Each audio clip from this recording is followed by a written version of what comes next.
And then, this is The Night Before. And it's a film I've enjoyed in the past, so I thought we would take a crap at giving our stupid takes on it. Give a crap at giving our stupid takes on it. Did I say crap? I think you did. I did so well there as well, didn't I? Give a crap at our crap on it. I did so well there.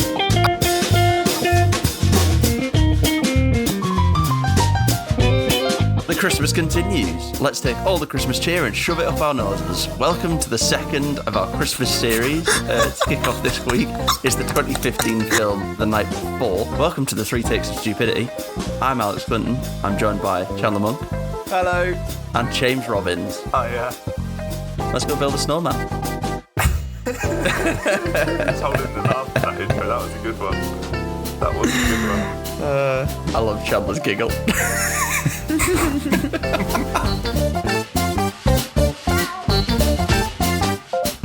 After that hilarious intro, it's episode 2 of our Christmas series, The Night Before. Are you guys feeling Christmassy yet? Moderately Christmassy. It's not really the weather for it. It just keeps drizzling rain and it's sort of mild. It's like 9 degrees, so I'm going out like all dressed up for Christmas, bobble hat on, and I'm sweating. That's a good point. Like, it is not. There was a week where it was like really cold, drop into like 0, icy, and that did start to feel winter. Get cozy, get some Christmas lights up, and then all of a sudden it's 15 degrees in the day. You're like, what is going on? I take a dog for a walk and I'm like taking my jacket off, my hat off, and my gloves off within 5 minutes, sweating. Yeah, the weather's a bit mad. But I'm feeling very Christmassy. Like, me and my partner, we put up the Christmas tree the other night, put loads of Christmas music on, watched a Christmas film, watched the Santa Claus. It's very good. Yeah, so I'm starting to feel it, definitely. Oh, I love the Santa Claus. It's a good film. Should have done that. You should have done that. Stop listening to this pod, everyone. Stop listening.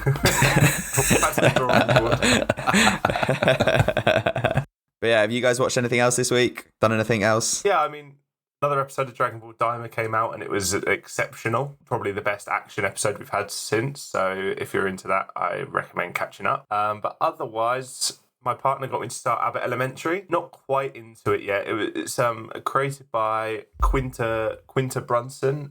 She was quite big during BuzzFeed's heyday. And it also stars Zach Fox, who's a rapper comedian who is hilarious. And his appearance on Kenny Beats' YouTube series In the Cave is maybe one of the funniest videos I've ever seen on YouTube. It's so funny. But I'm not quite into it yet. I feel like it's got that first season 1. It's a bit of a drag, like The Office US season 1, or and How I Met Your Mother season 1, or Parks and Rec season 1. Teething problems. It's always teething problems. Working out the format, working out the characterizations. So I do feel like it's going to be a bit of a slog to get through season 1, and then because it's very good. Like it's been highly acclaimed, so I can't just be an idiot thinking it's rubbish. Hopefully it's what people will say about this podcast. There was a few teething problems in the start, but then they really started to hit their flow in about like episode 50.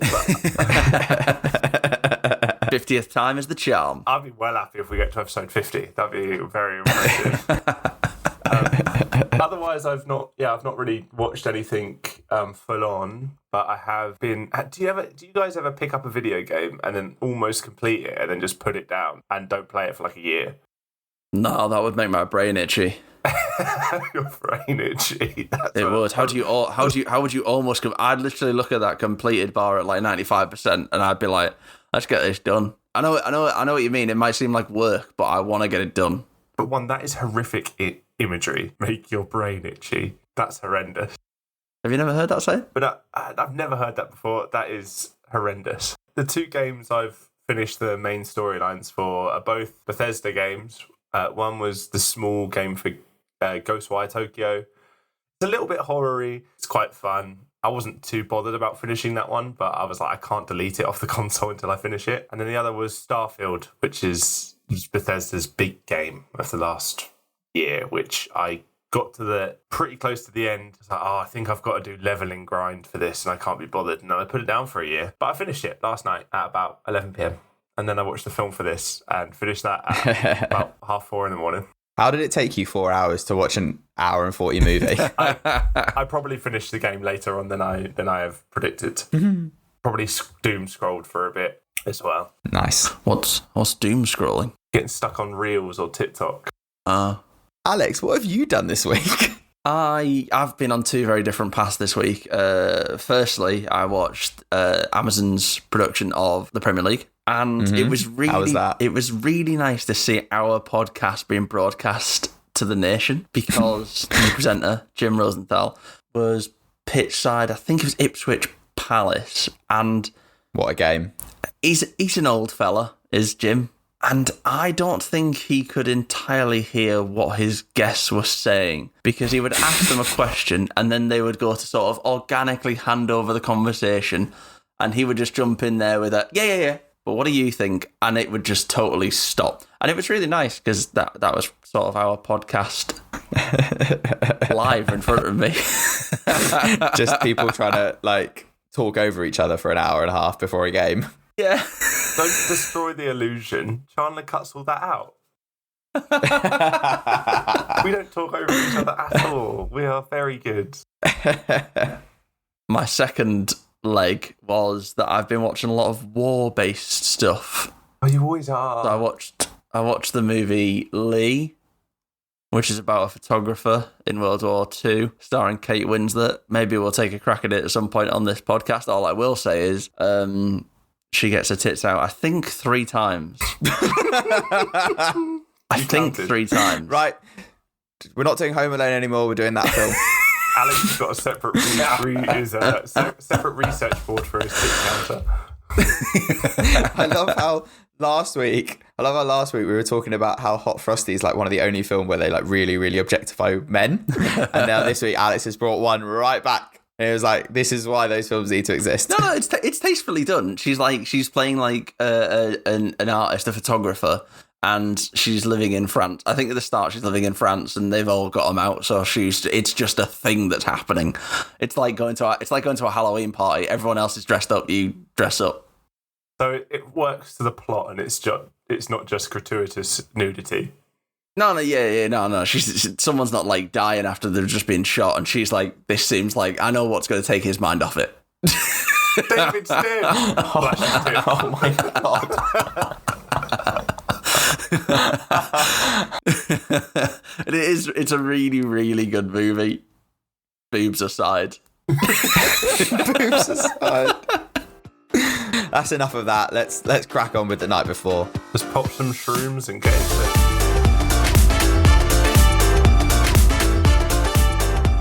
All right, let's get the admin out of the way. The Night Before is about 3 lifelong friends who come together to do their Christmas Eve tradition of going out and partying and being together before Christmas. The film centers around that this is going to be their last Christmas Eve together, as Seth Rogen's character is having a family, Anthony Mackie's character is becoming too famous of an athlete, and leaving Joseph Gordon-Levitt's character basically not willing to accept that this is going to be his final Christmas Eve with his friends. So the reason I picked this film is because it's a relatively recent Christmas film. It came out less than 10 years ago. It's a film that me and my family instantly really liked and really enjoyed, and now it's become a sort of tradition for ourselves to watch it in the lead up to Christmas. And yeah, with James picking something really topical with Hot Frosty last week, Alex picking a classic that we're going to do next week, I thought it would be good to do one of those like run-of-the-mill Christmas comedies that sort of come out, like Bad Santa, Office Christmas Party, and then yeah, this is The Night Before. And yeah, it's a film I've enjoyed in the past. So yeah, I thought that we would have a crack at giving our 3 stupid takes on it.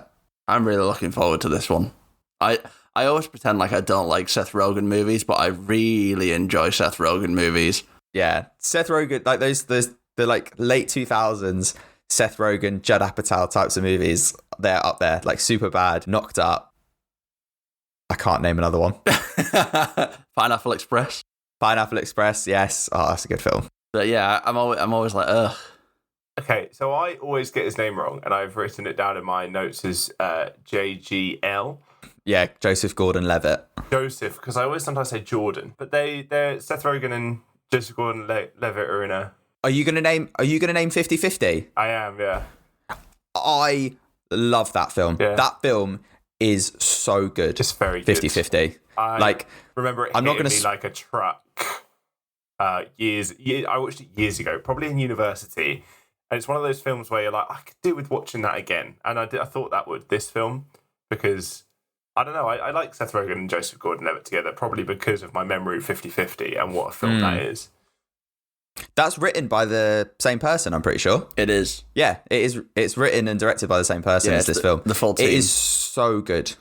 It like 50-50 is definitely a better film than the one we're going to give our takes on. But Yeah. I cry at that film every single time I've watched it. To this day, I showed my partner 50-50 when we first started going out relatively early on. She did not shed a tear. And I still call her heartless because of it. Yeah, I think she that's can fair. cry at anything else. Like she was crying at Wicked. She cries at Coco. Anything like that. She does not cry at 50-50. Therefore, she's heartless. I have not seen 50-50. After we record this, Alex, go and watch it. Okay. Again, stop listening to this podcast. Please go watch 50-50 and come back to us. Next series is just sad budget movies. Yeah, I'm well happy for that.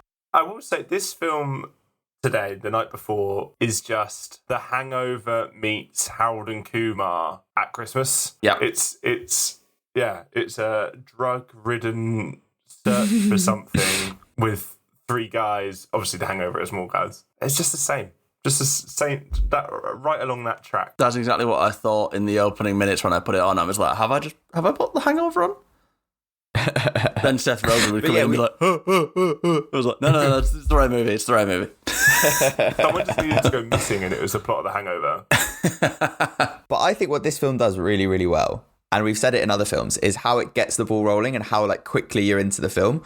Like you start with the montage scene, and we start with like the quite depressing bit of, you know, finding out why they have this Christmas Eve tradition. Mm-hmm. Like, you know, his parents passed away when he was fairly young, and they wanted to rally around him to, like, you know, be his family essentially from going forward. It sets up those characters really well, that why their friendship is so strong. And it also sets up this is definitely going to be a comedy with the narration where he tries to make the word orphan rhyme with something else, and you're like, okay, it's that type of film. Tracy Morgan is a fantastic narrator. He is very good, yeah. So good. But yeah, I mean, Ethan, Joseph Gordon-Levitt's character, the amount of sub-stories you get in the opening 10, 15 minutes, by the end of it, when he was like, and my parents died at Christmas, I was beyond the point of caring. he was like, yeah. And then obviously the worst thing happened to me where my parents died, and I was like, oh my God, I've got too many things to care about now that I don't care. But it sets up his life being quite sad. Because obviously, like, you cut to the scene of him being a waiter dressed in an elf costume, and his boss is having a go at him for not being whimsical enough. And he tries and does the face. Did we find out how his parents died, or did they just die? Yeah, they say that someone like crashed into them. A drunk driver crashed into them. And that means he's scared of commitment just in case a drunk driver takes away his partner. Do you not think that the start of the film, setting up the plot threads, like, as I always say, it's good to know who the characters are and roughly what your plot's going to be at the start, and, you know, get there relatively quick, at least with learning the characters. But do you not think setting up all these little plot threads was a bit on the nose?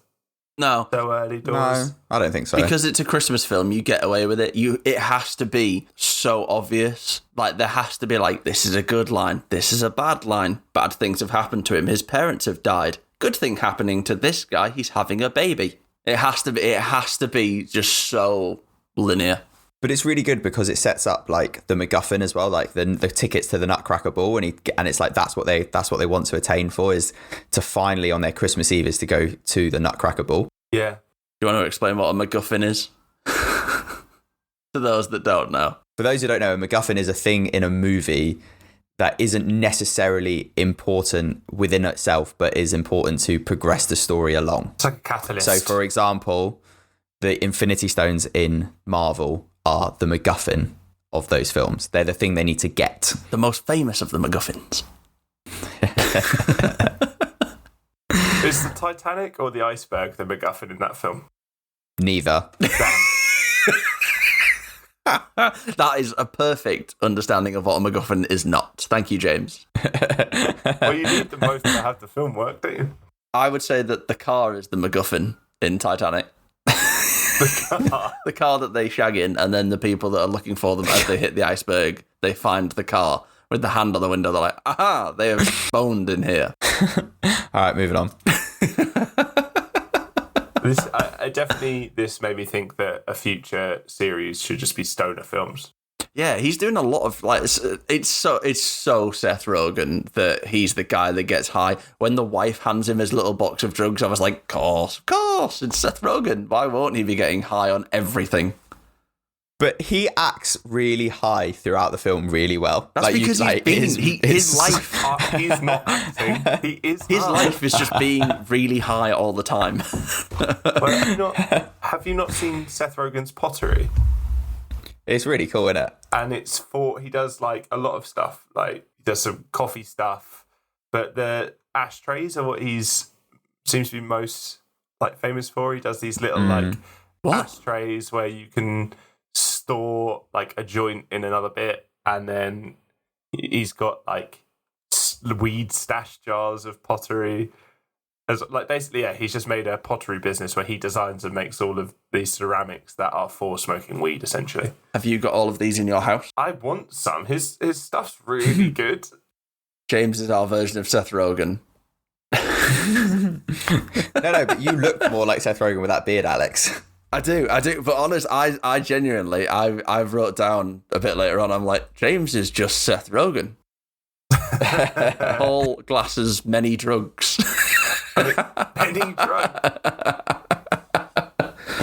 But just going back, the one thing I wanted to raise about his wife buying him all those drugs is that how does a pregnant woman go around New York buying loads and loads of drugs without any fucking consequences? She does say she met a guy on Craigslist and he was the one that gave her the little goodie bag of drugs.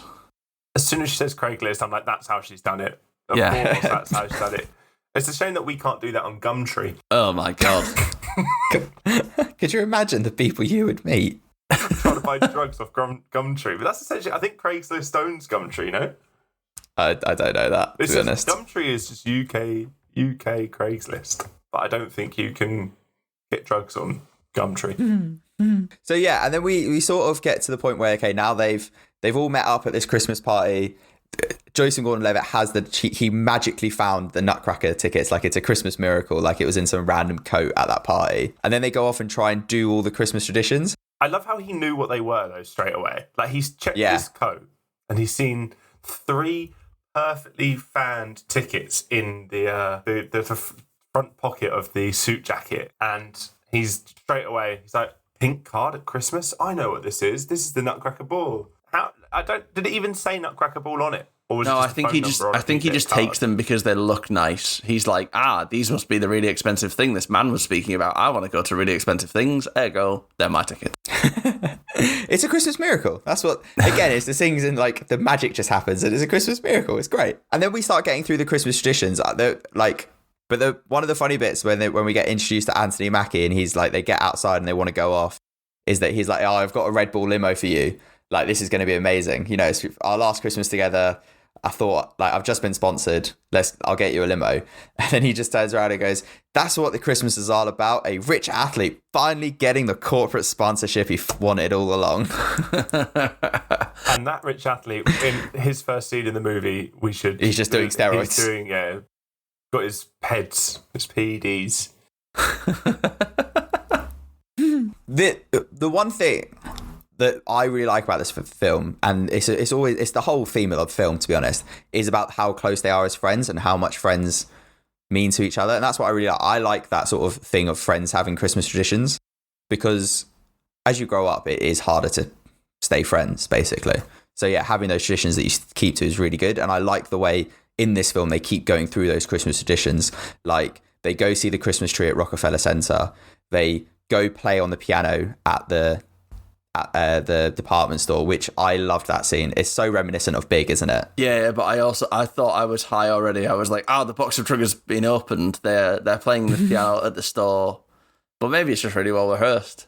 That song, "Runaway" by Kanye West, off of his My Beautiful Dark Twisted Fantasy. I think the album won a Pulitzer. It's one of the most critically acclaimed hip hop albums there is. But that song, "Runaway," is 9 minutes long, and I do wonder. I want a full 9-minute rendition of them on the piano performing "Runaway" by Kanye West. Because to be honest, the first part of that song is about a minute of just one piano key going. And then I did point out that is like, it's one of those ones where you play, the first note, everyone knows the song. I was like, oh yeah, it's Runaway Kanye West. You have the same with, I think, the first piano key on Black Parade by My Chemical Romance. Everyone knows that. To all the emos out there. Kanye West and My Chemical Romance coming together. It is such a cool scene, though, them doing that routine on the piano. It is great, isn't it? It is, but I wish we had a performance from them. Like, because essentially all they do is they just play the track. You can't hear Anthony Mackie singing. You can't hear them rapping. True. I will tell you right now, that would have been such a terrible piece of cinema where they're just hopping around on the piano while especially because everyone in the background just stands there smiling. They're like, ha, yay, yay. They wouldn't be doing that now if they knew what Kanye had done. I do wish that one of them was like playing a toy drum set or something so that they could have shown a in-movie performance of the song. I think they're just parodying Big. They're not trying to re-release the song. That's what I want.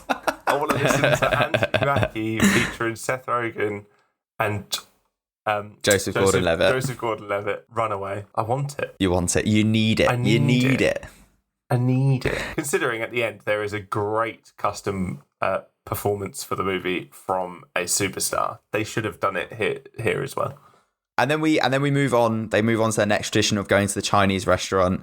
The one visual gag I really liked in this film was when Seth Rogen, in his Christmas jumper, in the Star of David Christmas jumper, points at the table of all the Orthodox Jewish people, like, yeah, I'm one of you. I'm one of you. My brother-in-law actually has that jumper. It is a great Christmas jumper. He's not even Jewish. He just wears it. He is. I really like the stars in their eyes. But I think this is the first scene that you finally get this thing of there's tension from one of them that they want to move on from this friendship. Not just because they've already said that this is going to be their last Christmas together, but even Anthony Mackie, like, on the phone to his like teammate who's also really, really famous, the Messiah. He's like, basically trying to be like a beg, isn't he? He's trying to be like a real tryhard, a real like kiss ass, like, I'm going to get you drugs, I'll do everything you want, I'm your man. Yeah. Do you know what I mean? To be clear, they don't want to end the friendship. They just want to stop the Christmas Eve tradition in the way it is now. Yeah. They just don't want to go out and get fucked up before Christmas Day when they've got families, jobs, whatever. They're just moving on. Yeah. I mean, this film, for a brief period while at university and after university, I used to always go back home in December to Southampton, where I'm from, and the brother of one of my friends would get a group of his friends together, and then my friend would get me and a couple of other mates together, and we would do a Christmas pub crawl every year. So those Christmas traditions are really special, and everyone has them with their family generally, but like to have some with friends, I think is really nice. I agree as well. I do agree. It doesn't have to be getting fucked up, but they normally are. I think I'll come on to that when I give my like final take at the end of the film, to be honest. But I do agree with you. Yeah. It does play into Seth Rogen's standard coming of age movie thing, but this is just a different part of their life they're coming of age in. But the other thing, like talking about like him buying the drugs for his like teammate. Is it ever said what athlete he actually is? Yeah, he's a footballer. He's not a footballer. He's not a proper footballer. He's one of those fake ones. The American footballers. Yeah, the ones that use their hands. He's 34 and he's just started getting good, basically, at it because of the the roids. I found it amazing that they were just openly talking about like taking like drugs with each other as teammates. Like, they're professional athletes. Not that professional. American football's not really a sport. But this leads us on to them finally, again, another bit of magic happens in the film when they're waiting for their Mr. Green, their drug dealer outside the school. And then the Christmas phone the Christmas phone, the payphone magically appears beside them. The Christmas drug phone. This is one of the Christmas drug phone. It's one of these bits where they go, that was there before, right? Like, that's always been there. They do question the bit of magic. They do question that magic. I didn't clock that it wasn't there before. I didn't know that. I rewound and checked that because there's a like a crane shot that zooms into them. So I went back and checked. So is it just appear in the set next wide, basically? Yeah, exactly. So when it goes off, it just appears. Oh. And then we get introduced to Michael Shannon's Mr. Green, who is a really, really good character. He's played really well. He is played really well. Do you know that Michael Shannon's a 2-time Oscar nominee? Is he? He is. And he plays this character. He did not get an Oscar nomination for this, but he does. He plays Mr. Green so well. Going back to our Evolution episode, is this on the level where you thought Orlando Jones should be nominated for an Oscar as well for that film? I mean, Orlando Jones definitely should have got an Oscar for that film. Do you think Michael Shannon should have got an Oscar for this film? I think he should have been nominated. I think that should have been the third nomination. Best supporting actor. Yeah, I'd take that. I really enjoyed in this scene the weed of Christmas present joke. Well, every weed is the weed of Christmas present. But essentially, all the weed was, throughout the film, they all have a toke with Mr. Green, and it is. I think this is the only time where they say it's the weed of Christmas present, but the other ones are clearly the weed of the future and the past. But again, there's the other bit in this film with the magic of like, you're like, oh, there's something going on with Mr. Green. Is him saying, oh yeah, I'm going to see Isaac, Seth Rogen's character, in an hour. Like, tell him I say hey already. Yeah. And it's like, what? I was a bit confused there. I was, what do you mean? He's going to see him. And I did, like, obviously, Klotz, he was magical. In more ways than one. But Michael Shannon definitely exists in, at least in my head, in a group with like Joaquin Phoenix and Willem Dafoe. Right. I don't know why, but I feel like they're all really good actors, but they all kind of look a bit odd, and they're all interesting to look at. It's interesting to look at. And you take that however you want, but like, I don't mean ugly, but they're not your traditional leading man in Hollywood looking, and never have been. They have distinct looks. And they are also like all perfect to play mysterious or villainous characters, generally. That's what I think anyway. Obviously, Willem Dafoe Green Goblin's in my head, Joaquin Phoenix Joker's in my head, and then Michael Shannon. I need to see him. He might have done already, and you guys can tell me, but I need to see him play some excellent villain in something. I can't remember the name of the film, but he's played a serial killer before. About like someone who put the bodies on ice or something. I've definitely seen it, but I can't remember the name of it. Jack Frost. Oh my god, Hot Frosty. Hot Frosty. And then we get to the karaoke bit, and this is where, James, I think you get your performance that you've wanted, because they are actually singing, like they're singing along to that Run DMC song. Yes, Christmas in Hollis, which is a quality Christmas song, and I was very happy I knew it before. I never heard of it before I'd first seen this film. No, I'd never heard of it. There is a severe lack of hip-hop Christmas songs, and there should be more. And this is a great one. But this is where the film really gets rolling, because like Seth Rogen's taken all of the drugs now. Not all. Taken everything. He's taken them. He's taken mushrooms and cocaine, because he's hallucinated, and he needs to even out with the cocaine. Which makes no sense. But anyway, too much cocaine. But then you get the bit of him filming himself on the toilet. Like, this is where he starts to really admit to himself that he's not ready to have this baby. And there is the best line that we do repeat to each other, me and my family, at Christmas is, and I think I'll have to bleep this, but fuck you, baby. Fuck you, baby. Bargain hunt. Bargain hunt, yeah. Our euphemism for the C word. Yeah, you can bleep the C bomb and, you know. But I laugh at that bit so much every single time. It is so good. That whole like 2-minute rant of him filming himself is brilliant. I don't think, Chandler, you have conversations about anything with your family. I just think that you're all rolling off quotes from films in your, that you've got like little script documents in your head. Because every time we've recorded, you said at Christmas or wherever the family's together, we quote such and such explicitly. That's literally what we do. So last night I went to... Have you ever had a conversation with your family? No, I have no idea what they do for a living or the names of their kids. Last night I went to a pub quiz based around the show Friends, because my name's bloody Chandler, with my partner and my sister, and literally for about a good 20 minutes me and my sister were just quoting things from Blackadder and trying to get if the other one could guess which episode it was from. Oh, yes. James, Blackadder's a show that was on the BBC in the late 80s, I think. I know of Blackadder. Nice. But just another peek behind this curtain. So when me and Alex have had to work together in the past on what we do for a living, like stuck together in a van for 12 hours, all we do is basically just throw quotes at each other for the whole time. What are you doing in that van, boys?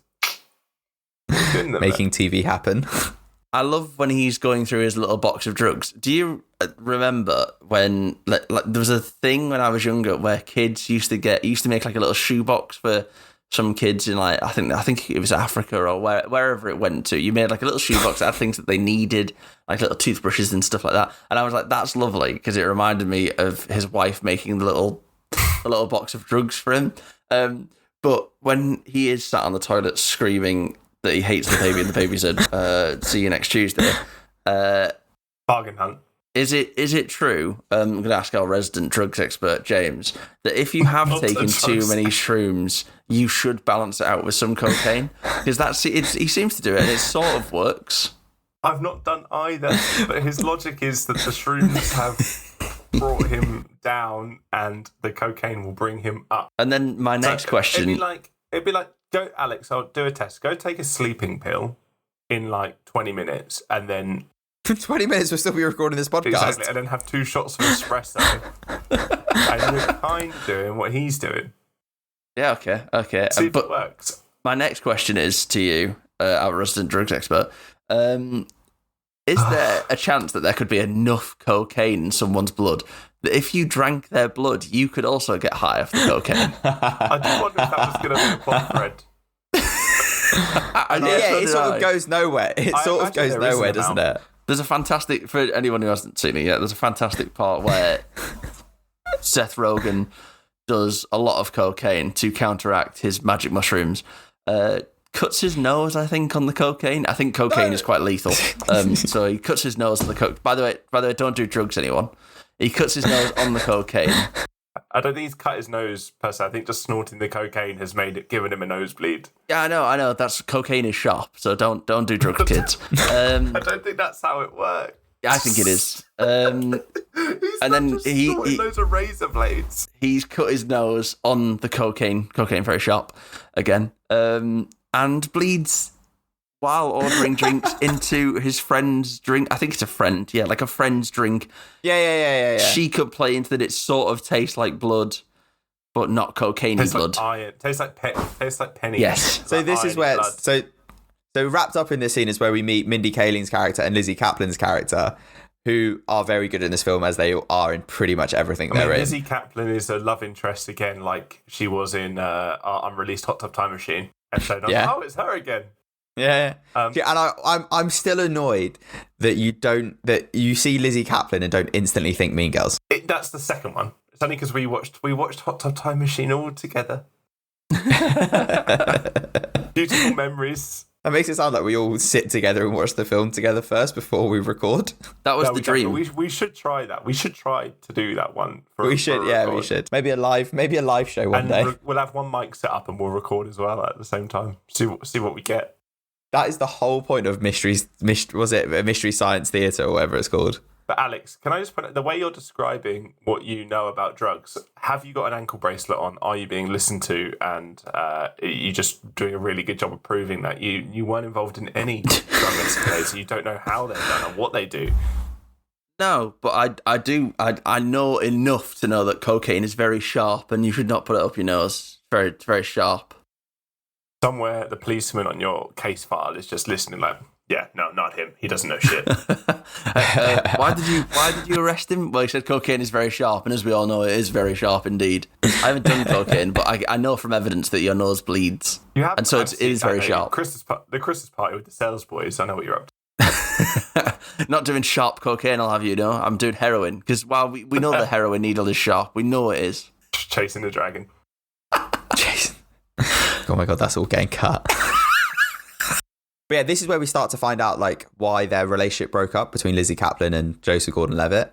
Like you can see their chemistry. I think their chemistry really comes through on the screen of why they would be in a relationship together. And like you can tell that they sort of both still like each other, but don't really want to admit to wanting to get back together. And then it comes onto the scene of them calling on them. It was like, why the fuck did you let her get away? Like she wanted just for you to meet her parents, like to do normal things that a boyfriend does. Yeah, I had like a Columbo moment when she turned up because they were like greeting each other and I was like, you must be the lost partner. Because it's not really, it's like, very vaguely. It's alluded to at the start. Yeah, it's alluded to at the start when he's like stalking her on social media. Yes, but when she arrives, yeah, that's when I put two and two together. Doesn't he ask Betsy about like the whole thing of he always asks Betsy, Isaac, Seth Rogen's character's wife, about her because they're all colleagues. All of the female characters are colleagues, which is an odd choice, but that's how groups come together. To be honest, more organically, we're all colleagues. We all work together. Best of friends now, but yeah, you're right. Just to be clear, in the Joseph Gordon-Levitt tried to kiss Diana again under mistletoe, right, in the club. Yeah, but then she was like, "Nah, we know where they're at." But then we haven't talked about the hipster chick. Can't brush over the hipster girl with Chris. Ilana Glazer. Yeah. She's very good. She's hilarious in this. 1 minute, she's met Chris, Anthony Mackie, outside. She's pretending, we find out later she was pretending to be a huge fan. And we don't see them for a while. We see Seth Rogen do the video. We see him swap phones by accident with Mindy Kaling's character, which is a key plot thread. The blood in her drink. We saw Joseph Gordon-Levitt fucking up with Lizzie Kaplan. And then, at one point, you just cut to some full-on shagging in a toilet of Chris and this random girl, who afterwards we find out as he put it, this is me quoting the film, giving back shots, she steals his weed somehow out of, I imagine that she's having to like put her arms back and go into his pocket somehow. I thought that was a fair trade though. He was like, she stole. I was like, yeah. Are you promoting prostitution? Yeah, kind of, yeah.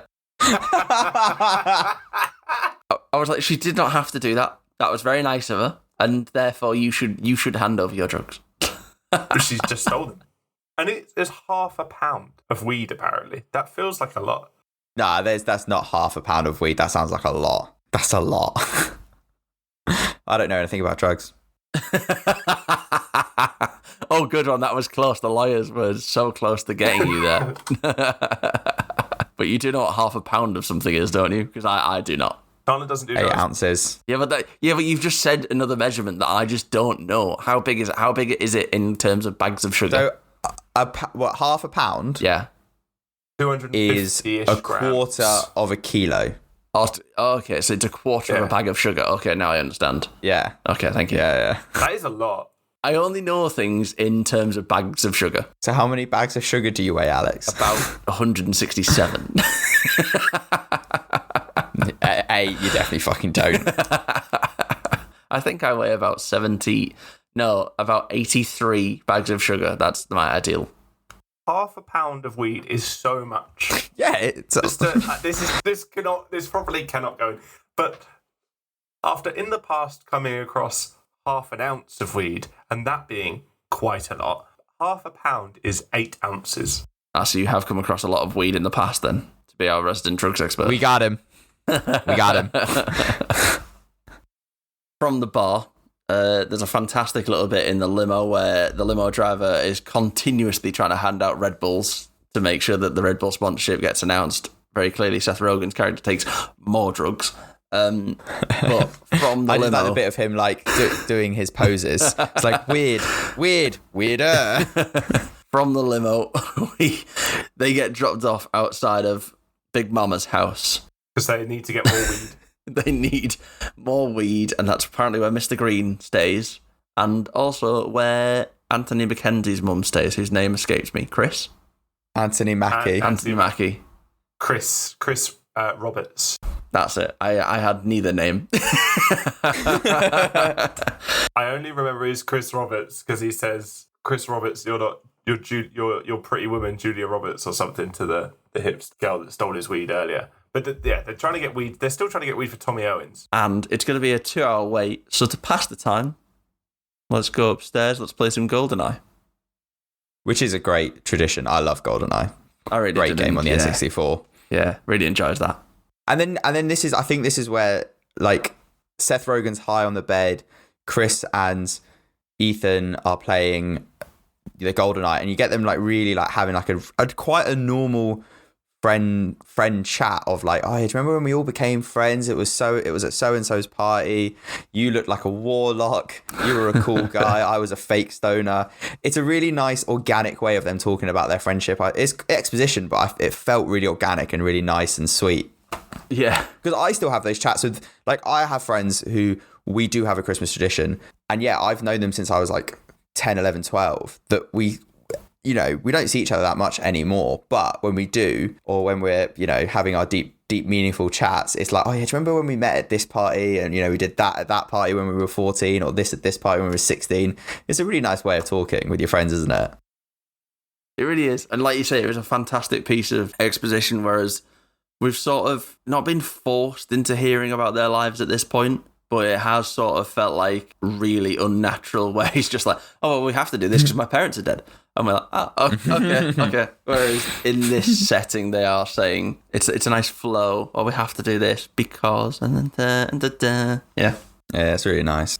So yeah, and then Mr. Green arrives, and Seth Rogen is like, fuck it, I'll go talk to the drug dealer and get the drugs. And this is where this the callback from before, where I'll see Isaac in an hour. He has seen Isaac in an hour. Like his prediction came true, because Isaac goes down and gets the drugs, and then he has that really, again, it's the way Michael Shannon plays Mr. Green in this really intense way of like a really, really intense drug dealer is brilliant. It's really funny. But I would have loved to have seen the behind the scenes of this, where I imagine the director was giving Seth Rogen notes, and Seth Rogen was like, trust me, bro, I don't need any notes. I've done this enough to know exactly how weird this can be. It's funny you say that, behind the scenes, because a lot of the film's like comedy moments were improvised. A lot of the film was improvised, except for the like dramatic moments that were written which were performed per the script. But that was more just an outline guide of the plot, and yeah, they are improvising a lot. So I imagine that they're just, I bet they threw so much at the wall. Basically, this podcast throw so much at the wall to see what doesn't get cut. But I think, hearing that, you can see how much fun they were probably having on set, because this film is a lot of fun. If they're improvising a lot, I think they are having fun with it. Also, I feel like Seth Rogen normally is in films with a lot of people that he works with before. He works with a lot of the same people, and obviously he's been in a film with, as we said before, Joseph Gordon-Levitt before. I don't know about Anthony Mackie, but I think Seth Rogen does bring... I thought I said Joe Rogan. Seth Rogen... a bit different. Seth Rogen, I feel like, does really well in his movies. It might be a coincidence that he's just in them, but bring that kind of true friendship feel. Yeah. To a movie where it's fun. It's not all fun times. It's fun times. It's taking the piss out of each other. It's pissing each other off at times, and that is just what friendship is. And I do think that this film does depict friendship in a really natural and realistic way. And I can only imagine that the nature of improvising most of the movie, I imagine it really lends it to that, especially when you've got, talented actors and comedy writers in the movie. Yeah. Then he smokes the weed that Mr. Green forces him to smoke some weed, to add more drugs on the pile that he's already taken. He's like, you need it. Yeah. And he gets this like futuristic high of the vision, like probably the weed of Christmas future, of seeing his stripper baby daughter, not baby. Oh God. Seeing his stripper daughter in a strip club giving a dance. And I really enjoyed this part of Gillian Bell, the woman who plays his wife. She is really good in this film. She plays it to a T. I'm just going, pop that pussy. So it's made the chuckle chart here of, it's okay, sweetie, you don't need to pop that pussy. And I was a bit shocked given how this film had been going, but it's the beginning of nudity in this film, because it's just Alex's titty counter was probably going off. I don't remember any at this point. I don't remember any either. Go back, watch that scene. In the background, it's all slightly out of focus, titties everywhere. Okay. Fair enough. Right, I'll be doing that after we record. Oh, no. They solved the strip club really well. But so later on, I've got a problem with later on when they get to a party, that party looked crap. And clubs. Nah, I disagree. They always look rubbish because it's not a true depiction of how many people would actually be there and how much space they would need to walk in. But anyway, we'll get into that. We'll get into that because I actually disagree. But I think this vision, this future is like, obviously it's the thing of him trying to come to terms with like him being anxious about actually being a dad. Like he's outwardly showing that he's ready. He's read all the books, unlike his character in Knocked Up. He's preparing to be a father and all that. But inside he's like, I'm shit scared and I'm going to fuck it up. So I think it's a really nice like vision to have. And completely natural. It is a completely natural feeling to have. And in the vision, like, yeah, she says like, you read all the books, but none of them helped. Like you're going to be a shit dad, essentially, blaming him to drive her to stripping. But hey, stripping can be a completely valid career path, She could make a lot of money if that's what she wanted to do. Who's to say that's because he's failed as a dad? Maybe he succeeded as a dad. She's body confident. Never would have thought that we were coming into this podcast being so pro drugs and so pro stripping. Once he's chased the magic dragon and the stripper fantasies away, Seth Rogen's gone back upstairs to leave his phone on loud and introduce us to Chris's mum. There is one bit of Chris's mum's waking up. Sorry to interrupt. There's one bit where the phone goes off and it's playing Britney Spears' Hit Me One More Time. And I can't remember which character says it, but one of them goes, I've never heard that song before. Bullshit. That's one of the most famous songs ever written. You've all heard that song at one point in your life. You just didn't realise it was set to your ringtone because that's not your phone. Oh my God, I never clocked that. Yeah. I didn't clock that. Oh my God. This is the bit where, like 4 minutes, like, I don't know, a couple minutes later, like he starts receiving the dick pics because it's like the character's still questioning, going, okay, like, this is my phone. Like, he wants me to see his dick. But we know as the audience that they've switched phones. Yeah, and that's one of the things. And that's one of the things to allude you more to the fact that this is definitely not his phone. Is that's not his ringtone. That's why he was so surprised by it. And people question, like, how did he not realise? It's like, have you, like, the paraphernalia that he has put in his body is unbelievable. Of course he hasn't clocked that it's not his phone. Just to be clear, that like the film is showing you these dick pics up close and personal. It's a big penis as well. It's a big penis, and they haven't tried to blur it. It is a grower and a shower. It was a hefty cock. A body double was used. Yeah. It's a hefty cock. It's from James, obviously not our James, movie Not James. our James, unfortunately. His is hefty.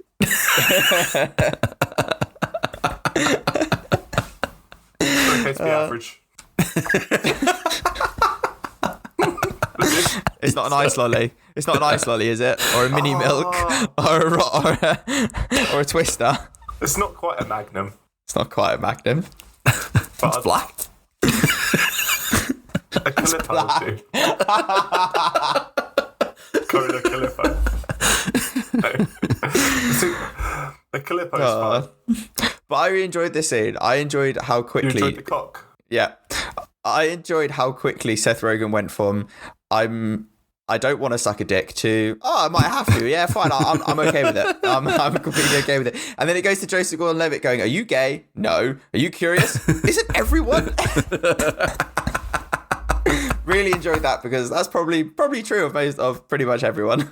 I think knowing Chandler, knowing like that scene, you'd feel an affinity to Seth Rogen in this moment. As someone that I've been around pissed a lot, and you do get those hands, do be wondering. Whoa. Can you say that again, please, and make me sound less like a creep? To be clear, his hands are only wandering to his male close friends. That better? A little bit. Not really. Not great. You curious predator. Keep it in. Keep it in. Oh, my cheeks hurt. Seth Rogen is sort of going on this text message journey all alone, though. He's just reading all of these messages coming in without showing anyone. He's like, do I want to see a dick? yeah, but maybe I do. And then the dick comes through. He's like, wow. And then the guy's like, do you want to suck it? He's like, well, I've never really done this sucked a dick before. I'll be honest, I touched the dick at summer camp. And then I loved it, that bit where he just goes, I just feel so open with you. I can tell him everything. The guy's like, if you've not sucked a dick, you can suck one tonight. Yeah. And he's like, yeah, I guess I'm sucking a dick tonight. The whole scene with the texting is done really well. It's done really well for laughs, funny. to be fair. It's so funny. And then he finally, and then at the end of the scene, Ethan tells Isaac, Joseph Gordon-Levitt tells Seth Rogen that this is not his phone. You don't have to suck a dick. This is not your phone. But this is where we now get to the scene of they all split up. Like normally in a Friends movie, we get to like them splitting up because they're having an argument. Like Anthony Mackie, he sees the hipster girl who's stolen his weed and is like, I want to get her back. It's the principle of it. Seth Rogen goes, I've got to go find my phone. I've got to make sure that my wife never sees the video of me calling our baby a bargain hunt. And love it. And Joseph Gordon-Levitt's just stranded there, stuck there. He's supposed to have his last Christmas Eve with his best mates, and they've fucked off. Essentially, they've run away. And this gets to the emotional crux of the movie of like, I don't want to lose my friends.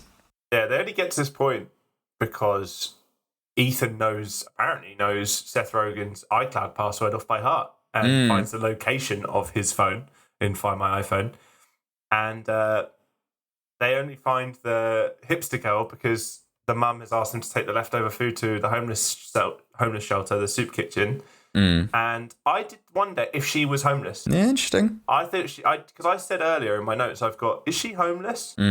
And then she was outside the homeless shelter, and then maybe we get the big but she was stealing from them. But she was stealing from them because she put her hand into the bucket and took the money, like the sticky bandits in Home Alone 2 to be exact. She's trying to be a Grinch. She loves the Grinch. She loves ruining people's Christmas. That's why she gagged him and took the weed, because she wanted to heard him saying he loves Christmas and these traditions. And then we get Joshua, the driver of the limo, who's he's hilarious. He wants to be involved very good. So bad. He's off his tits on Red Bull. And he guns it in the car after her after she's ran away and stole his weed again. The second lot of weed they got. But it's really good because he, as you say, he just wants to be involved, and Anthony Mackie is telling him, run the red light, come on, let's do it. And he's like, yeah, and then immediately you know what's coming. He just gets absolutely sideswiped. Yeah, T-bone. Yeah, completely T-bone. This is the one point in the movie where I actually really hated Anthony Mackie, because he has made that limo driver lose his job. There is no way he is working for that Red Bull limo company again after getting completely sideswiped and running a red light. He has made him lose his job at Christmas. I really enjoyed that they got sideswiped in this movie, because the one thing I did not want to happen, which happens later, is that standard American thing of where rather than just braking to a halt, the car brakes, but they also do like a drift turn. That always happens. But then they get into the sleigh, and obviously the sleigh's not going to work, is it? They're like, fuck it, let's get into a sleigh. Nah. And it just crashes. With 2 reindeer. Yeah. It crashes, and Seth Rogen goes flying and being pulled along the street by these reindeer, and this did make the chuckle shut. They're dead. Like, after that crash at the sleigh, they all get flown from it. They're dead. They're dying after that, aren't they? I thought only Isaac got thrown. No, Isaac was attached to the were they reindeer or were they horses? Yeah. Were they reindeer? He's like being slid across the thing, and Anthony Mackie and Joseph Gordon-Levitt just like fly out of it because it's fucked. It's just gone. I like that he hits like some bollards. That's what detaches him, but he ends up in a steamy grate in the street, which is like you've got the Rockefeller Center, you've got the skyline, but peak New York for me is seeing the steamy streets from the grates and down to the subway. I think that's so iconic. I'm undereducated on New York. Is that sewer steam, or is that? I think it's from the subway. It's from the subway, because you can, when you're walking on the pavement in New York, you can there's grates, so you can see the subway down. Oh. And stuff. So bless her. When I was in New York, my nan, she texted me and she didn't want pictures of the skyline. She'd have liked a picture of me and my partner, But what she really wanted was pictures of the steamy grates in New York. Bless her, because I'm so glad that it's not sewer steam then, because you would be like, look at the poo steam, look at the poo steam. I don't think it's poo steam. I hope it's not poo steam.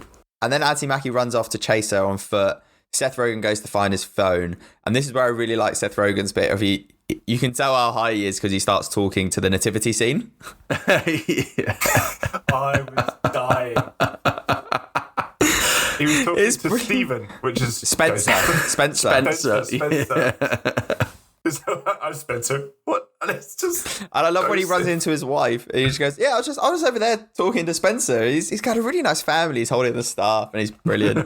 She's like, "Where did you get the staff from?" He's like, I don't know. Yeah. In his head, does he say something like, "Those are good dogs," but it's a good dog, but it was a donkey, the donkey and some other animal. And it was a really good bit when he's like, "You need to like What's Gillian Bell's character called? His wife? Betsy. Betsy tells him to fuck off. Like, you're so high, you cannot be here anymore. Like, go away. Don't interact with my family. And he goes, but I know your family. They'll keep me safe. So he instantly just accepts to go into midnight mass in the Star of David Christmas jumper, which is a great scene. It is really well done.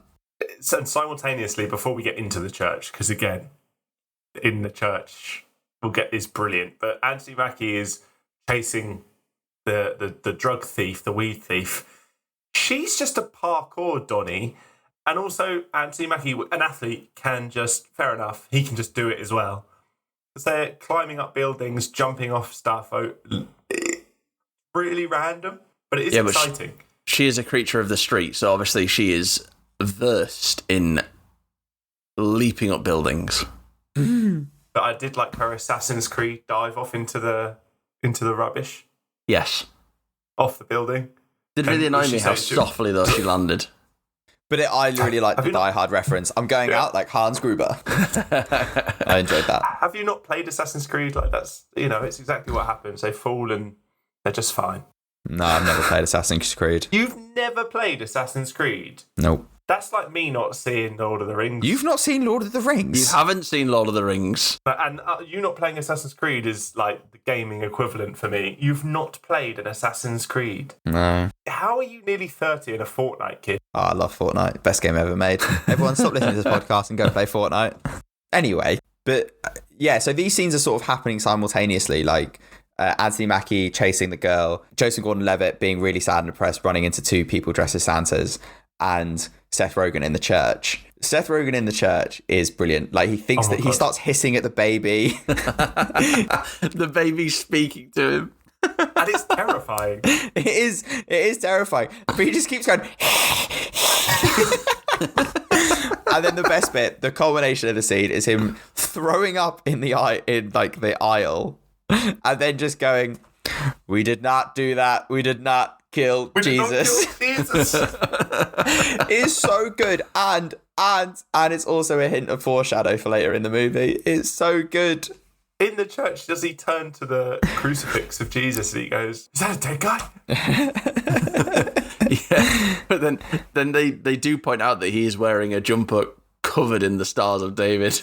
No, it's brilliant where he goes, does everyone know that I'm Jewish? She goes, "Yeah, you're wearing a Star of David jumper." She goes, "Ah!" He tries to cover himself up. Not take it off. Just try and cover it up. It's brilliant. That whole scene's brilliant. And then we get to the scene of Joseph Gordon-Levitt getting beaten up by two Santas, one of which is played by Jason Mantzoukas, who is brilliant. It's Pimento in Brooklyn Nine-Nine. He is brilliant in everything that he's in, and he plays that to a T. And I love when they finally beaten him up, and he goes, "You guys are just a couple of frat boys," and they go, "I'm an orthopedic surgeon. I teach third grade, bitch.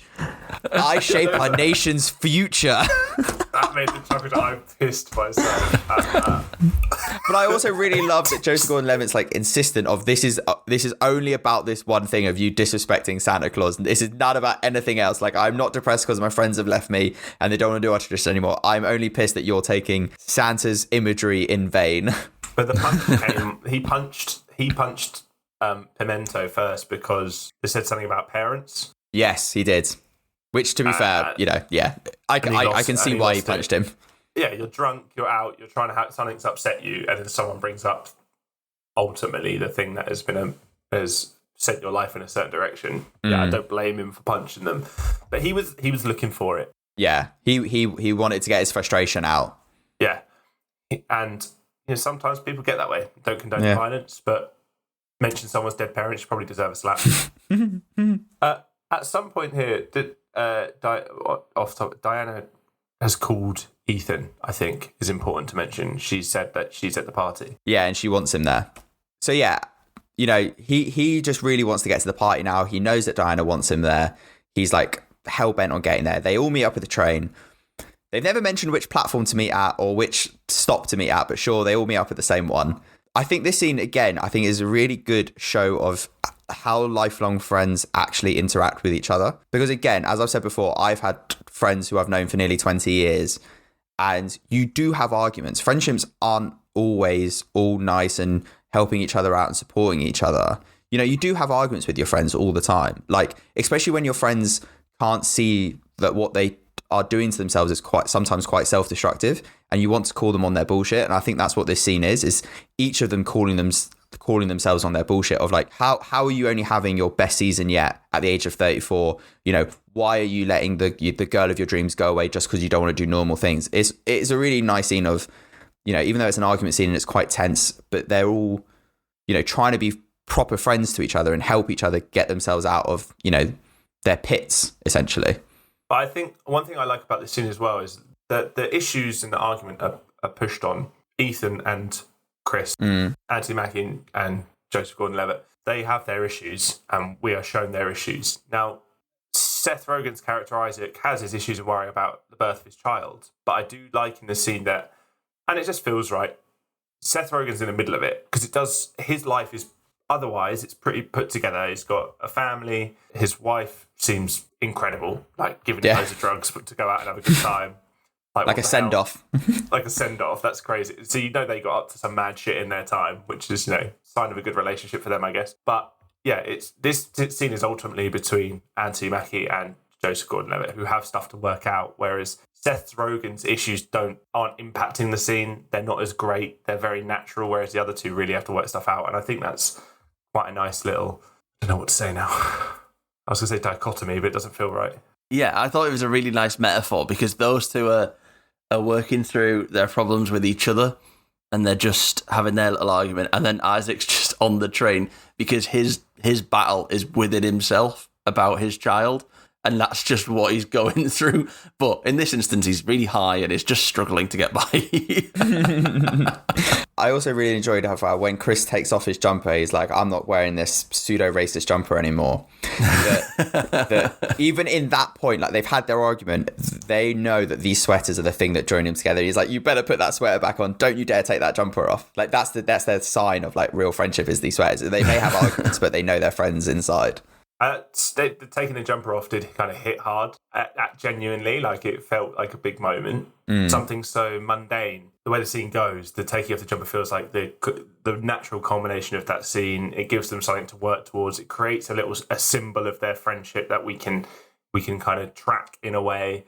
Yeah, I really enjoyed it too. And then we finally get to the party, like what this whole film's been leading up to. They finally get to the party, and I do like the way in which they show up to this like a bodega essentially, and they're like, "Oh, are we sure we've got the right place?" And then they get led through that tunnel of lights, which is a really cool way to enter a party, isn't it? I thought I was high at that point. I thought we were riding Seth Rogen's train. But this is where, we get into the party, and James is like, James, before you said that the party doesn't look great and it looks rubbish. I actually disagree with you. I actually think the party looks really cool. And I know how you said there's not as many people there as there would be, but this is supposed to be like a really selective party, remember? Like only certain people are supposed to be invited to this party of all parties. So I actually think the party scenes, the setup and the set design of it and the way it's structured is actually, I think it's quite cool. I would want to go to that type of party. I think my issue is in a lot of films where or TV shows where they're showing off a club night or a party it doesn't, obviously they have to show, the lights have to be bright than in real life you would have in a nightclub, so you can see a lot more. And also they never fill it as much as a real nightclub. I get your point that this is an exclusive party, but I love it when they're on the tight, close shots of little groups because it feels real. But it doesn't, like most, as soon as they go to a wide and there's not actually like people shoulder to shoulder to but wall to wall, it doesn't look as good. It doesn't look realistic, and you can really see like the fake dancing because they probably didn't have any music on set. And that's where I kind of get the wide shots always take me out of those scenes. But I don't think that it's not a party nightclub to make money. I think it's just whoever is through this party, we don't know who it is, could be anyone, has threw it for all their friends and the people that they've invited. So it's just a party. Whereas I imagine, so think of it more as someone's living room. And if you went into someone's living room and people were just taking drugs everywhere, it was wall to wall, they were sweaty, there was some people thrown up in the corner. Good house party. The rent of that bodega must be ridiculous because the party is through a secret door at the bodega, and there's just massive room in the back. The one thing that in all films they don't get right about going to nightclubs or big parties or anything like that is the way people talk to each other. Because normally at these big parties, the music is so loud that you can't hear each other. So normally people are talking to each other, shouting in each other's ears. Yeah, that's the one thing that I always notice about when stuff is in nightclubs and things. Yeah, there is a point earlier in the film where Diana rings Ethan, and she's just talking like this. She's like, "We're at this nightclub and it's going well. It's a bit boring. When are you going to get here?" And he's like, "I'll be there in a minute." Whereas it would actually be just her screaming "what" down the phone. Phone calls at the club are only for the smoking area. Yeah. Can you see me? I've got my hand in the air. Yeah, exactly. And you're not making the calls in there. And then, at the party is where we get like the culmination of some of the storylines. So we find out who James finally is. And unfortunately, it is played by James Franco, who is not a very nice person. But the one thing in this film I will say is the joke of James Franco also wanting Seth Rogen instead of Mindy Kaling is played on so well, because at the time of this film's release, James Franco and Seth Rogen were really, really, really, really close friends. There was, I can't remember specifically, but there was some speculation that they were too close, essentially, as friends. Are they not that close now? No, since the really, really bad allegations, I think, is against James Franco, they have like cut ties essentially. Or what I should say is Seth Rogen has cut ties with James Franco. Dave Franco is Franco number one now. Yes, Dave Franco is Franco number one. That makes him sound next in line to rule Spain. Of course, Alex loves the fascist joke. I love a history joke. We don't get many history jokes. I really enjoy it.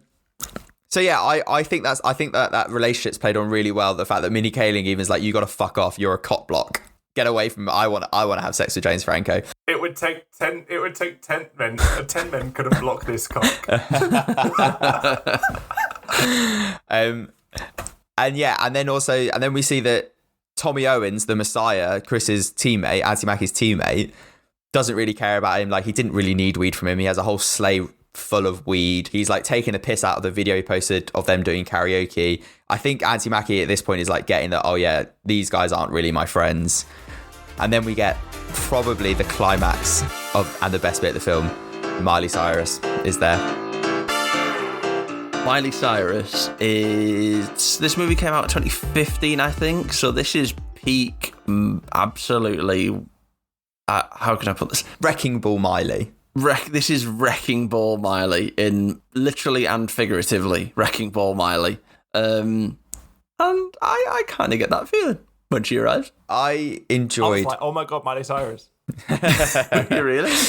I actually really enjoyed her cameo in this film. I think she plays it really well. Especially because Joseph Gordon-Levitt keeps going, "Oh my God, it's Miley Cyrus! It's Miley Cyrus! It's Miley Cyrus!" And she goes, "Dude, just call me Hannah." And it's like there's a beat.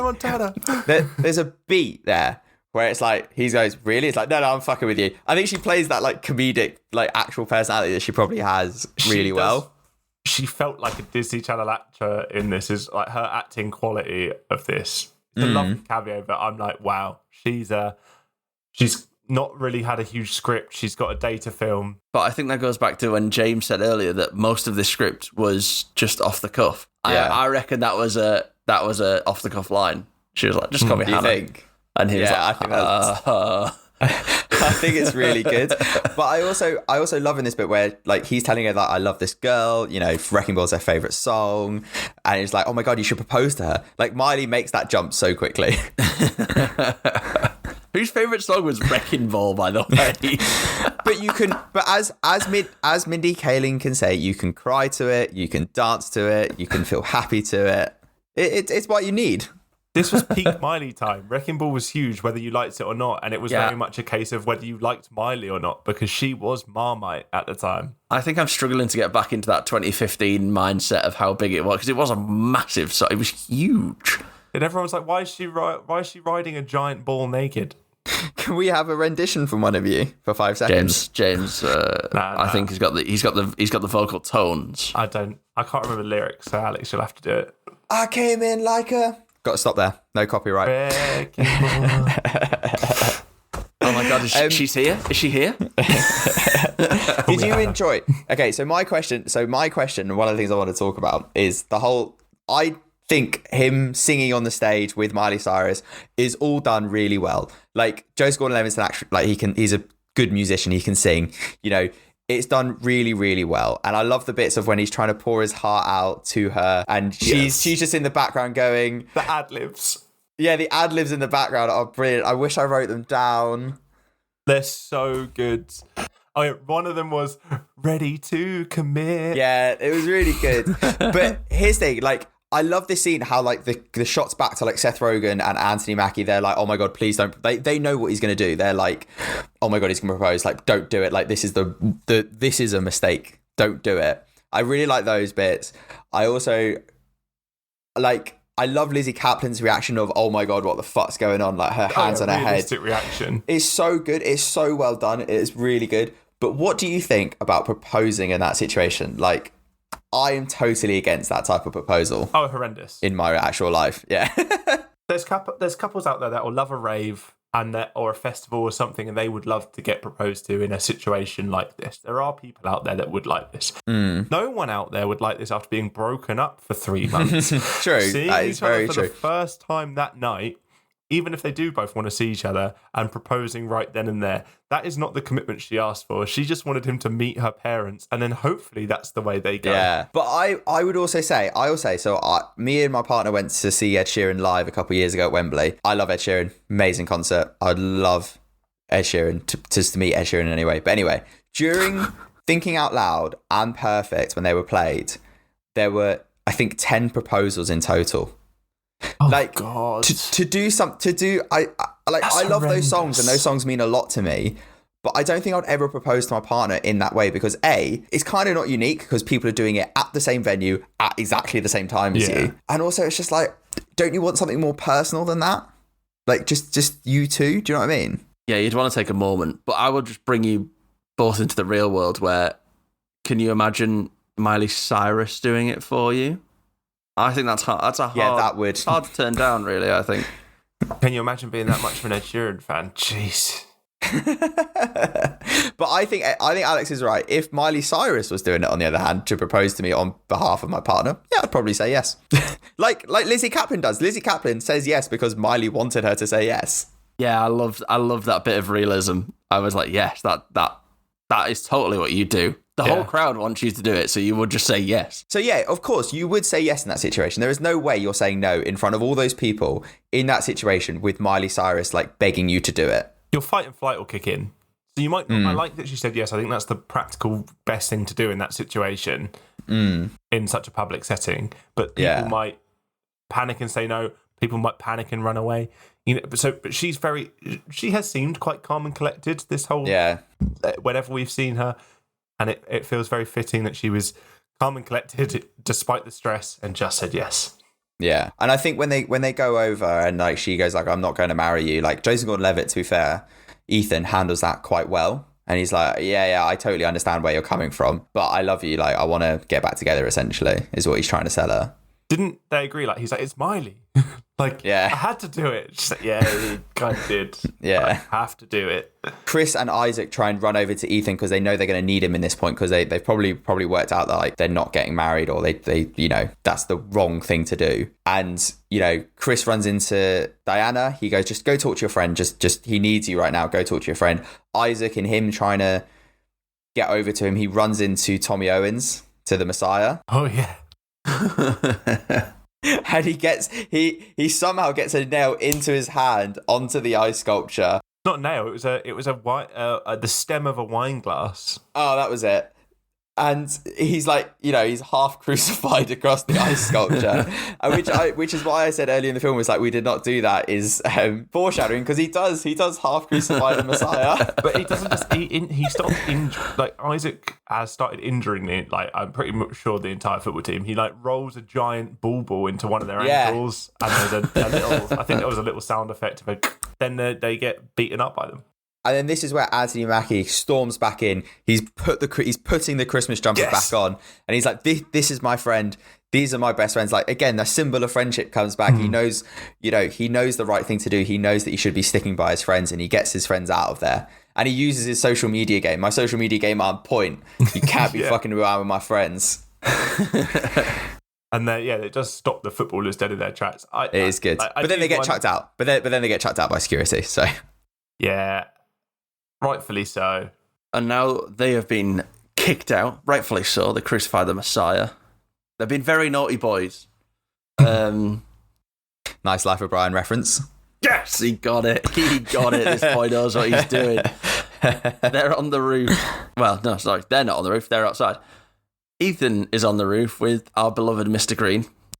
Did you guys predict that it was his party? Yeah. When I first watched this film, no, I didn't. I'll be honest. I did. When he was in the car and he's like, I've got a party later, I was like, well, it's obviously he's hosting the Nutcracker. Obviously, he's hosting the Nutcracker. Oh, ball. interesting. And this is where we find out he was. He's obviously a magical drug dealer. So obviously, he was in charge of the party host. He's my new canon depiction of Buddha. Because he is definitely enlightened. But I think this is a really touching scene of this is where Joseph Gordon-Levitt, like, we get the flashback to their first Christmas Eve that they spent together. Weed of Christmas Past.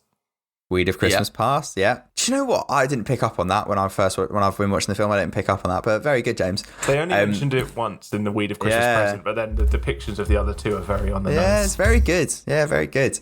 And then we get the flashback to, their first Christmas Eve that they spent together, and the like, oh yeah, we should do this, we should do that, and this is friends rally around their friends that need help. And it's I think that flashback's a really touching scene. It's also a really funny scene with Seth Rogen's massive effing beard. Yeah, he looks like an idiot. It's like braided or in like exactly. He looks like a proper stoner hippie. Yeah, and it's a really touching scene. Like, Joseph Gordon-Levitt in that scene feels it. Like, the character starts crying and he realizes that his friends are rallying around him, and his family are now his two best mates. This film's giving we mentioned it before, and it's another great example of a true depiction of friendship, and especially a true depiction of male friendship, and how men do share things, and because it's like traditionally men don't share loads. Emily will be like, oh, my partner will be like, have you met up with your friends? Oh, what they doing? What they up to? How's their job going? It's like, I don't know. It's not stuff to talk about. You just talk about random stuff. You reminisce, whatever. You might touch on those things here and there, but they've showed up when he's clearing out his parents' house. Like, he's sad. They've shown up for their friend, but it's such a real interaction because they're there to help. They're there to help him cry and help him with the move, but they also are going to crack jokes, and try and lighten the situation a bit. He's like, no, you can't smoke in here, and he's like, but we can now. He's like, oh my God, that's so true. That's the one that's the other thing I was going to pick up on is like that. We can do this now. Like, it's like half like looking on the brighter side of life, like going back to Life of Brian. But yeah, it's really good. And they're just the making jokes in such a terrible situation felt very real and tastefully done. It's what you want from your friendships, really. Going from the flashback of their first Christmas Eve together to the modern day, there's two things. Firstly, Mr. Green makes the good point of they have ride or die homies. But secondly, Mr. Green has, along with Ethan, spotted that they've been kicked out of the party. It's Mr. Green's party. He doesn't let them back in. That's a good point. He's in charge of the bouncers. That is a really, really good point. But I think it's because maybe he realizes that they don't need to be in this party to like be the friends, that the Nutcracker Ball isn't the be all and end all. They've outgrown the party. Exactly. I think that's the kind of point. Because the whole film is about moving on. So it's like moving on from wanting to come to the Nutcracker Ball. So it's like you've been chucked out. You don't need to get back in. You can move on from this. This is your last party. You can have a break. But also, the most fun they've had was not the Nutcracker Ball. The most fun they had was their traditions. Doing their traditions, yeah. The Chinese restaurant, the piano, the Christmas tree, the karaoke, yeah. That's where they've had the most fun. And also just getting to the party. It's about the journey, not the destination. Yeah, exactly. And then this rolls us on to the next morning of where they're all talking about like what they should do in their lives, like coming up, like Ethan needs to, really just do normal boyfriend stuff. Don't propose at a party, just try and meet her parents or, and then, Isaac, you're going to be a good dad. And this is the bit where he looks at his phone and has 96 missed calls. And he's like, and he does the Home Alone reference. He does the scream of, Who else spotted that labour was coming into this? Oh, obviously. She had to go into labour. I was like, yeah, of course. But she doesn't, which is a really good thing of like them going, okay, like the baby's not here yet. Like we can do this together. Betsy is now going to be Isaac's rock instead of the other way around. Like he doesn't have to pretend anymore that he's all okay about becoming a father. In the car on the way to Betsy, it was so funny with... like Seth Rogen acting like he's in labour. And Isaac's like, it's okay, you'll be okay. And he's like doing the like cliche breathing they always do in TV shows. But and then just before, because there's a through line of some It's a Wonderful Life references as well. Every time a bell rings, an angel gets his wings, and Mr. Green, he's enlightened. He finally gets his wings and flies off. I thought that was a really touching moment. Bit weird. You need to be high to sort of love it, but it's a nice moment of like why Mr. Green's been magical all the way through. Guess who had the 4D experience watching this film?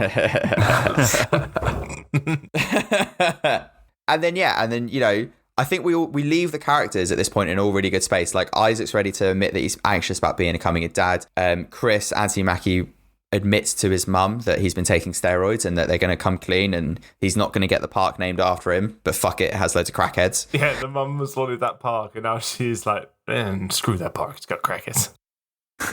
And then pretty much the like Ethan finally goes to Diana and just like, look, I just want to be a normal boyfriend to you now. I understand that all now, and I just want to come in and I want to meet your parents. I want to do your parents. Yeah, do my parents. I really enjoyed that joke. I thought of all the seriousness that we've had in the past few minutes, I thought that joke was really well done. It was. But the wrapping up at the end is exactly what I said earlier. Because it's a Christmas film, you get away with obvious. You get away with this has to be tied up nicely, that has to be tied up nicely. And that's why when you're at the end and everything's been put back in its little box, everything's happening as expected, you're like, yeah, it's fine. This is nice. That's why the film feels like real life to me, because I feel like none of these stories are that otherworldly. Yes, we get little Christmas magic in there, but... Oh, yes, the angel flying away is not otherworldly. and the hallucinogenic weed showing you exactly what you need was, a bit of magic. But ultimately, these are real world problems that anyone can relate to. I love the hospital scene with Betsy when he shows her the video. He shows fuck you, baby. Bargain hunt. He's got his phone back. And he's like, did you just call our baby a bargain hunt?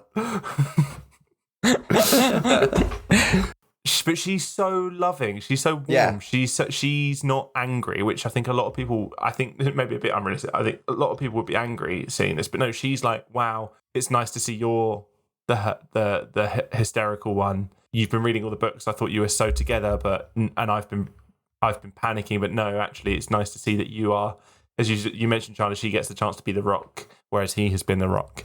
And her Dwayne the Rock Johnson, as she says. Yeah. I also like the CGI of her being a dragon.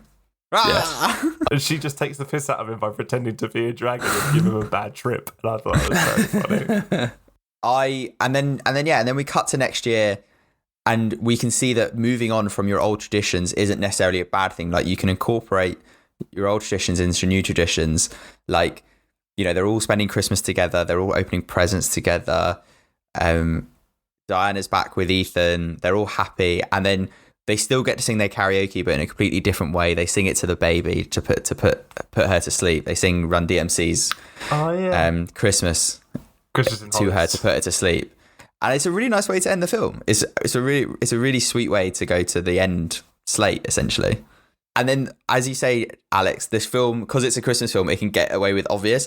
I really enjoyed actually seeing Tracy Morgan at the end as Santa, like reading from the book. And he just goes, and he just explains the whole hour and 40 minutes of like what you're trying to take away from this film brilliantly. And it's like, lessons were learned. Friendships are important relationships. Relationships evolve. They change. Brilliant way in like 2 sentences of dialogue to sum up what you're supposed to learn and your takeaway from the film. So we've wrapped up the film, and in our podcast name, can we have our 3 takes of stupidity? What I took away from this film is that traditions will always be there, but can change. Friends will always be there, but can change. And you will always have a box of drugs that sometimes you can change. They don't always have to be cocaine and heroin. Sometimes, as you move on through life, they will be painkillers. But I really enjoyed it as a Christmas film. It was really nice. Like I said, obvious is fine in Christmas. And there was a little twist at the end where the drug dealer was the son of Santa. And an angel. And an angel. This film, I liked it a lot. It definitely gave me throwback feelings to Harold and Kumar, Hangover, Pineapple Express, 50-50 obviously in a casting way. Did it feel that Christmassy to me? It didn't need Christmas, but I liked that it was at Christmas because, Traditions Falling on Christmas is a classic, but it didn't necessarily feel super Christmassy to me. It just felt like a wonderful friendship journey. And as I've said before, it felt like a really realistic, true depiction of friendship in the hard times, good times. And as you grow older, we're all in and around we're all nearly 30 now, and I think we can all say that our friendships have changed as we've got older. I definitely see my best friends less. My Christmas tradition with my friends has petered out because we all live in different parts and families have moved, so we're not all going to the same place all the time, but it doesn't mean that we don't try to do them. And yeah, really, really heartwarming, in a really heartwarming film wrapped up in a comedy about drugs and alcohol and weed and stuff. It's really nice, and I really liked it. So I picked this film, and I picked this film because, again, it's one of those new Christmas films that have come out in the last 10 years that I really enjoyed. I watch it pretty much every year when Christmas comes. I love this film. I think it's a really, really good comedy. And I also think on a more broader scale, it's the type of film that comes under like my favourite films, because like an outright comedy, but actually within it, there's a real heartwarming depiction of friendship. Like, my friendships mean a lot to me. As I said before, me and my friends who I've known for nearly 20 years, we have a Christmas tradition. It's not a massive one. It's just we pick a day in December that we spend pretty much the whole day together. We go out for a Christmas dinner. We do Secret Santa.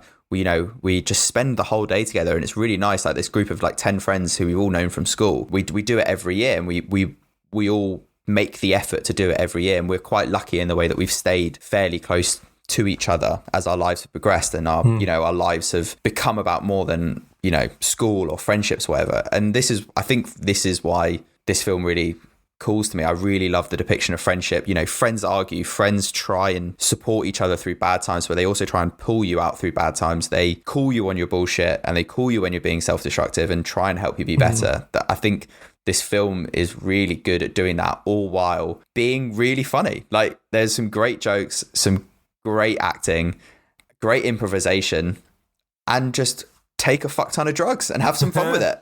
No, so you condone that. Do not do drugs.